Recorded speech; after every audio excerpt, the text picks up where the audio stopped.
Maglaing tayo kasi hindi na niya kayang buhati yung sarili niya. Yan. Yan o. Ito. Yan. Ang aking laing tayo. Ang kinukuha sa laing ay yung stem. Yan. Tapos, na ano to. Para kayanin na yung sarili niya. Pag masyado mabigat, bawasan. Parang sa buhay lang. Ganun din sila. Yan o. Okay. So, para sa isang puno,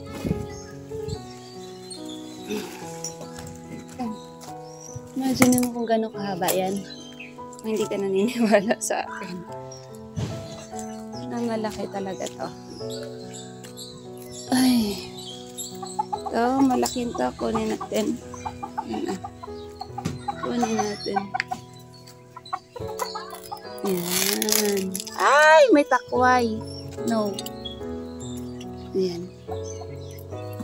Malalaki ang takway nito eh. Yan.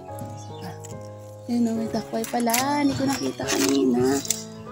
Uy, kinuha. Pero sige, kailangan mo. Ayan. Ayan. Oh. Kung ayaw mo maniwala na ang laki. Na. Sige nga. Normal ba yan? Ito pa, isa pa. 4. Para doon sa 2 puno. Ang laki niyan. Ayaw mo maniwala sa akin. Ang laki niyan. Siguro, mas mataas pa sa akin. Mas mataas pa sa akin. Lagpas sa ulo ko. Ganun siya kahaba. Dali natin sa labas. Dagdagan natin ang laing natin. Yan. Dagdagan natin yan. Kuha tayo dito. Bawasan lang natin itong mga to. Hindi sila kasi laki nung nakuha ka sa loob. Yan. Babalatan to, tas i-air dry.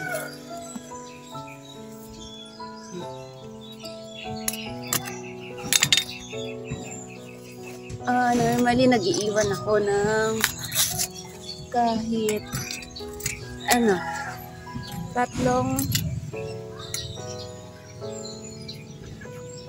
dahon. Ito, hindi na ito kasi maganda ito eh. Pwede pa ba ito? Pwede pa ito. 3 dahon.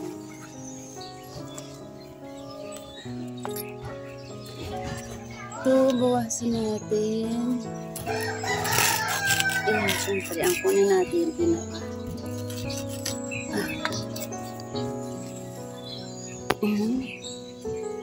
Ayan o, tingnan mo. Ito. Matanda na yan.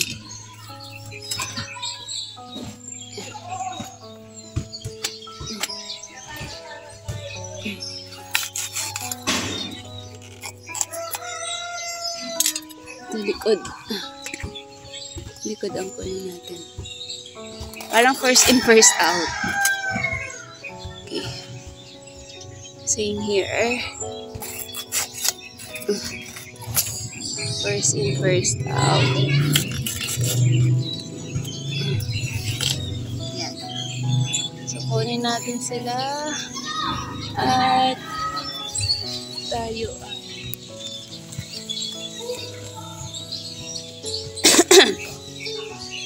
maglaing. Tingnan mo yan, ginapangan na ng alugbat. Ang dami to. Okay lang naman yan kasi pag na-dry naman, hindi naman niya masisira.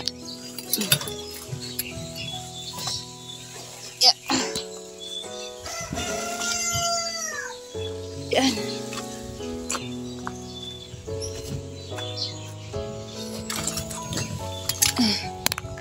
Ito yung kanin sa loob, yung sa dalawang puno. Yan, ganyan kahaba. Kasi ito yung dito. Kasing sukat ng tao yan. Yan, sa maglaing na. Hindi natin ito puputulin. Literal na babalatan lang siya.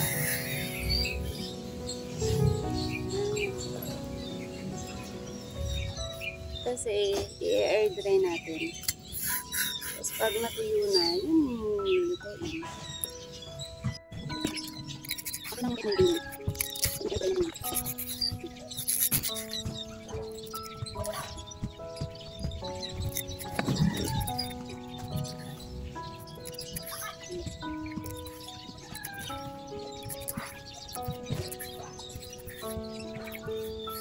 Yan natin yung balat kasi yung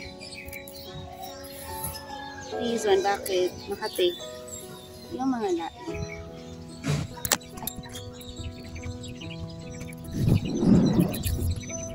Huwag natin ano na maputol para pag nag-air dry hindi mahirap. Napabili sa palengke kasi putol-putol na yan eh.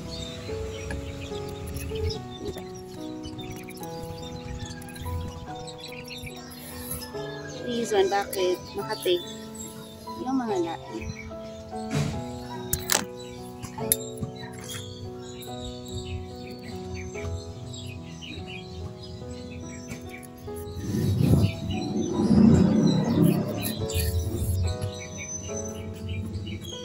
Pero huwag natin ano na maputol para pag nag-air dry hindi mahirap.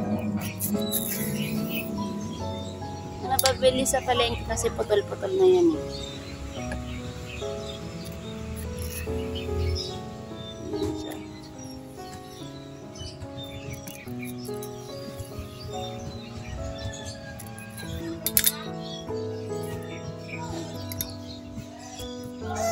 Kasi sa probinsya, pinapakain to sa ito ba yan? Hindi ata.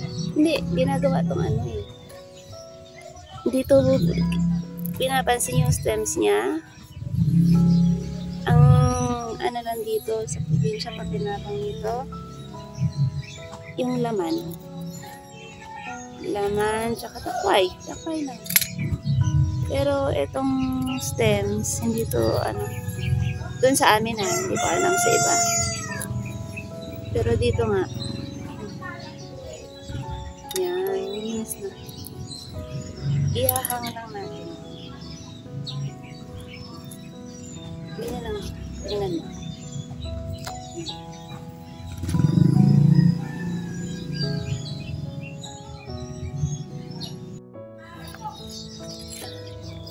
Ano yan yung isa oh. Malinis ko na siya. Naputol yan. Yan. Sasampay natin mamaya yan. Ito. Gawa ulit tayo.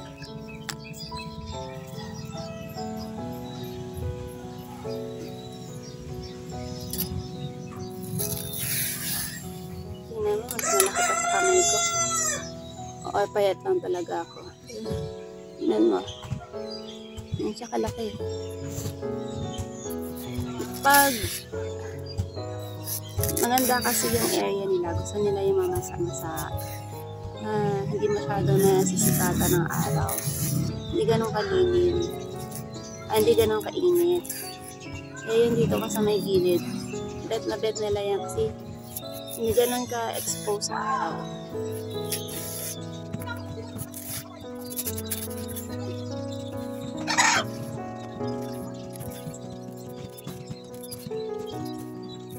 Nagkakasig na din, kinakasakot na punta naman ng pangkakan.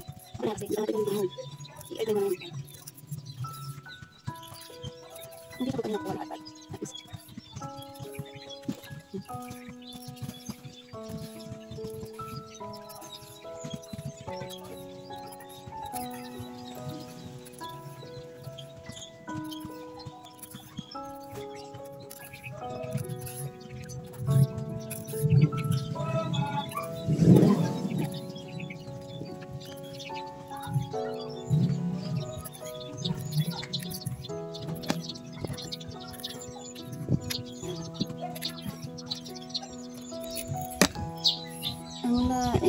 sila pag merong crab or alimasag. Gata. Kami kasi mahilig talaga kami sa gata. I think yan yung ano ng mga Bisaya. Gata.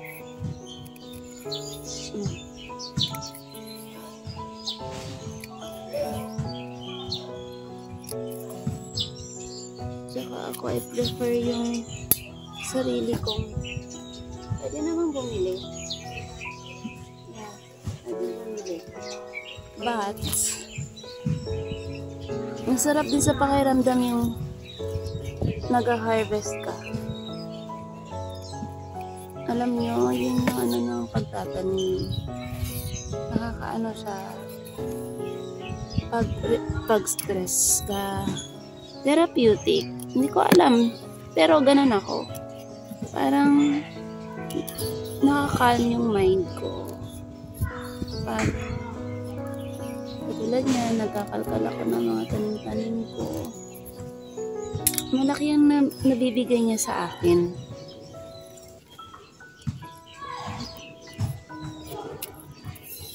Even ako mag-start na mag-record ng videos nung bagong lipat ako dito sa area ko. Ang dami ko ng tanim. May mga carrots ako. May mga mustasa. Lettuce. For my own consumption. Tapos mga kapatid ko din, syempre. Hindi na hindi kamatis, ganon. Though hindi ganon ka-perfect na but still, pag gusto mo lang magluto, kuha ka lang. Kasi consumption lang naman. So, gano'n din ito. Pwede namang bumili. Sabihin niyo, pwede ka namang bumili ng laing. Yeah, that's true. But I prefer to have tingnan niya. Dalawa na sila na balatan ko.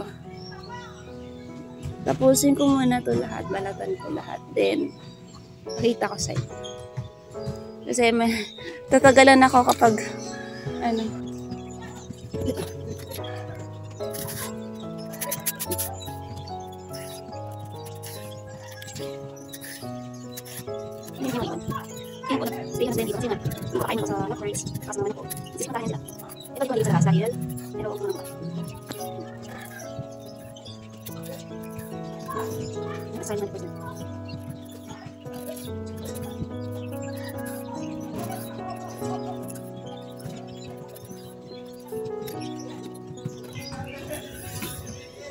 para akong hinihil ng pagtatanim. Sabi ko nga siguro kung may opportunity lang sa province or pag kunyari pag magre-retire, gusto ko umuwi sa province. I-retirement stage, alam mo yung kahit simpleng bahay lang, yung modern na bahay ko, ganun. Tapos meron kang maliit na garden. Meron kang mga alagang hayop, manok, na can sustain yung daily life natin. Simple lang naman kasi ang buhay.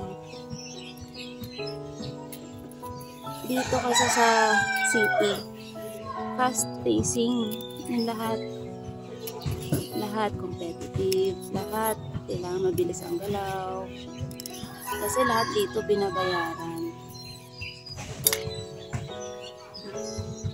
Yung mga yung sa province, dati nung nasa province ako, I really want na magpunta dito. Opportunity wise sa work, that's really true.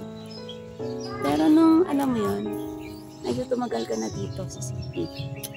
Tapos,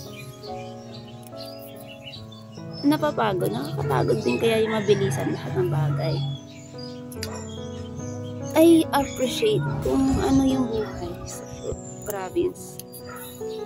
Kaya as much as possible, while I'm here. Swerte ako kasi kahit pa paano may extra lupa yung nabili ko na area. Corner siya. So kahit pa paano, I can do things na mga ganito. Others may not understand. But masaya ako pag ganito. Ayan, tingnan niya. Yun. Isasampay natin yan mamaya. Tapusin ko muna to ha. Yan oh, para mabilis. Then pakita ko yan sa inyo. Yan na yung natapos ko. Naputol-putol yung iba. So ito na lang yung tatapusin ko. And look at my hands. Tada! Actually, pwede siyang ang pantanggal nito talaga is suka. Ang dagdag. Pero ayaw ko kasi ng amoy ng suka. So later, matatanggal naman niya. Maglalaba ko later. Kaya okay lang. Tuloy na natin.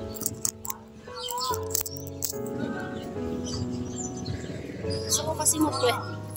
Gusto ko kasi tingnan nyo yun. Naiintindihan ko na yung mga nag-video. Then yung kwento lang sila ng kwento. Hindi naman siya dahil sa wala sila mapagkwento. But, alam mo yun, they're sharing yung, kung ano yung life nila, kung ano yung nagpapasaya sa kanila. Kung ano sila as a person. Ako naman, not me as a person ang sinishare ko, but I want to share kung ano yung nabibigay sa akin na happiness.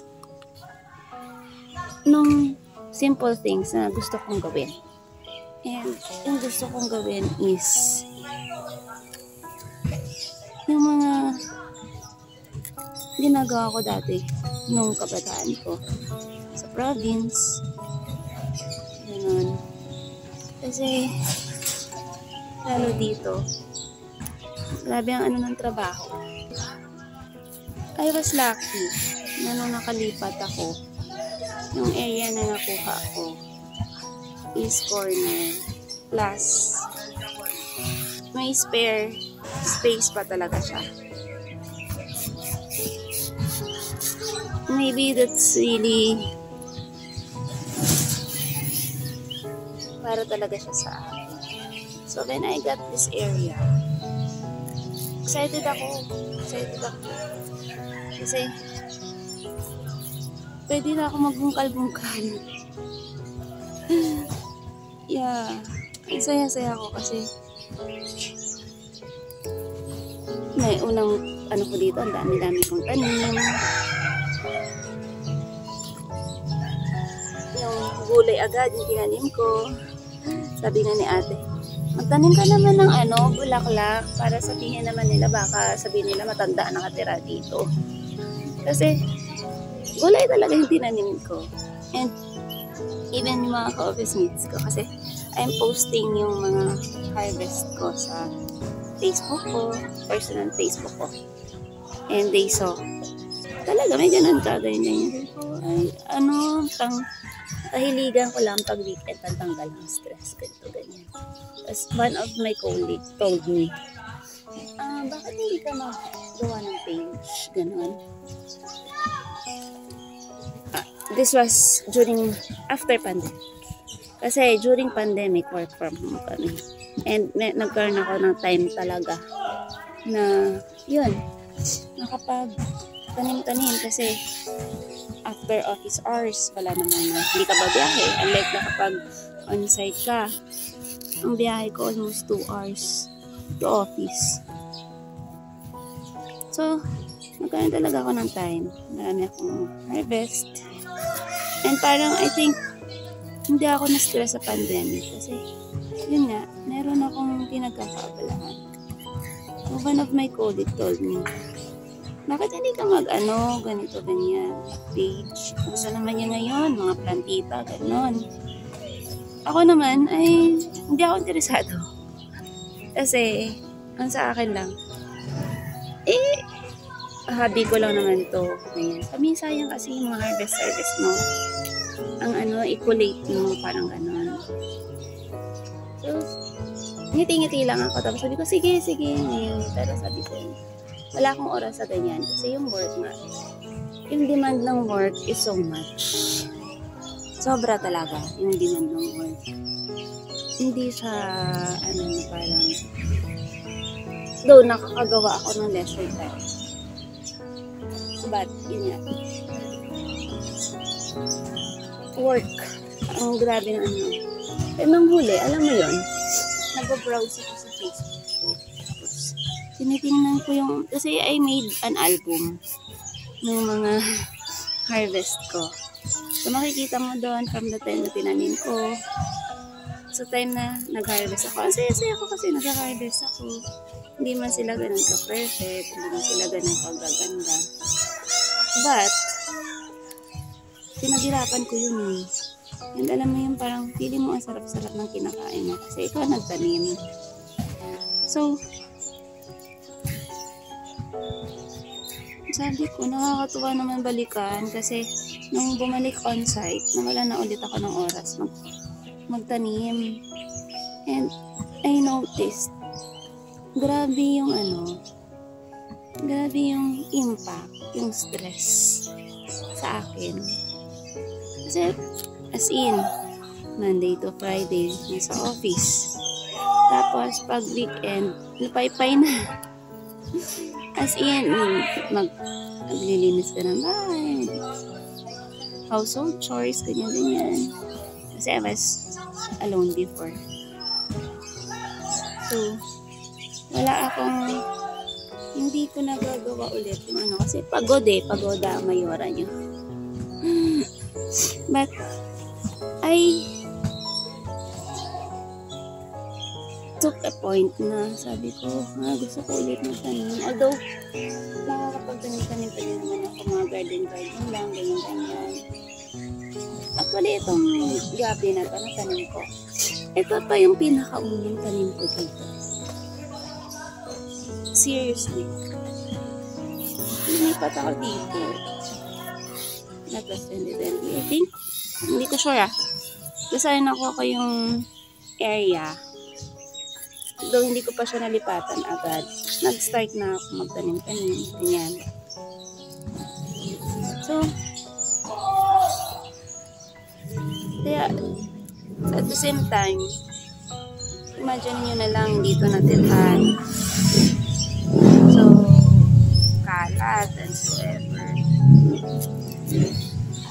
So, ako naman parang nakakatuwa, no? Na pag tinitingnan ko ulit yung mga pictures lang. Pictures ng mga harvest ko. Kasi katulad yan, pag mag-harvest ako, picturean ko yan, sisend ko sa group chat namin magkakapatid. Alam mo yung parang achievement, gano'n. Uy, ganito, ganyan, namunga na, ganito, ganyan. Punta kayo dito, tayo, barbecue, tapos harvest tayo ng lettuce na. Kaya I got to an idea na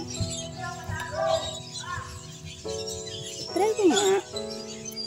Wala naman masama. Kahit hindi ganun kaganda yung videos and everything. Okay lang. Let's talk and share this. Paano ako napapasaya nung itong ginagawa ko?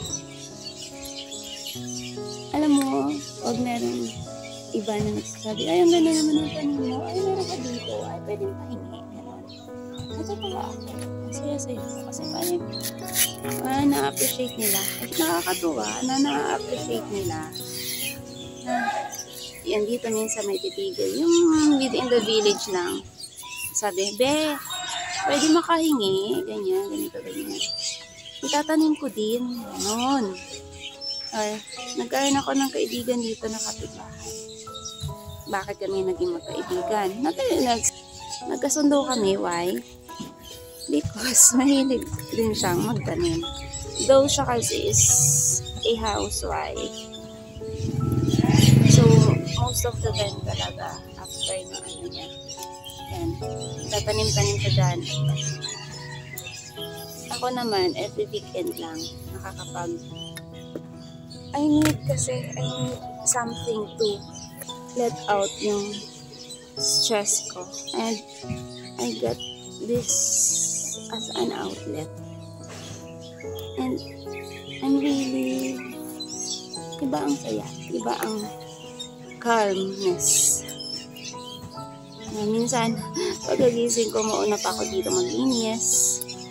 Hindi pa nalinisan yung loob ng bahay pag weekend. Pero dito sa labas, lahat na yan napalisan. So, yun. Ganun kasaya. So, no one will expect that yung hands ko. But, yeah, iba ang buhay sa work. Iba ang buhay sa loob ng bahay. So, ibilad na natin. Kita ko sa inyo mamaya. Okay. Ito na, nasampay ko na. Nasampay ito, per. Yan. Yan, nasampay ko na. Yan, oh. Matutuyo yan kasi sakto. Mainit na yan. Yan. Air dry yan. Ito ang haba, oh. Nagkaputol-putol na. Yan. Yan yung kadami. Okay. Pag yan natuyo, papaluto ko sa ate ko.